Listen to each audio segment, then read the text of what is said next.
If a woman has a flow of blood for many days that is unrelated to her menstrual period, or if the blood continues beyond the normal period, she is ceremonially unclean. As during her menstrual period, the woman will be unclean as long as the discharge continues.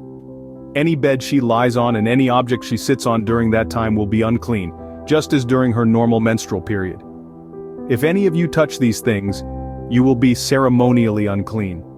You must wash your clothes and bathe yourself in water, and you will remain unclean until evening.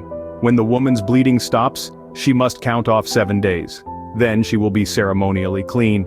On the 8th day she must bring 2 turtle doves or 2 young pigeons and present them to the priest at the entrance of the tabernacle. The priest will offer one for a sin offering and the other for a burnt offering.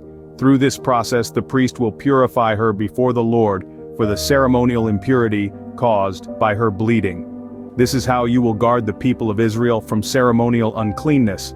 Otherwise they would die, for their impurity would defile my tabernacle that stands among them. These are the instructions for dealing with anyone who has a bodily discharge, a man who is unclean because of an emission of semen or a woman during her menstrual period.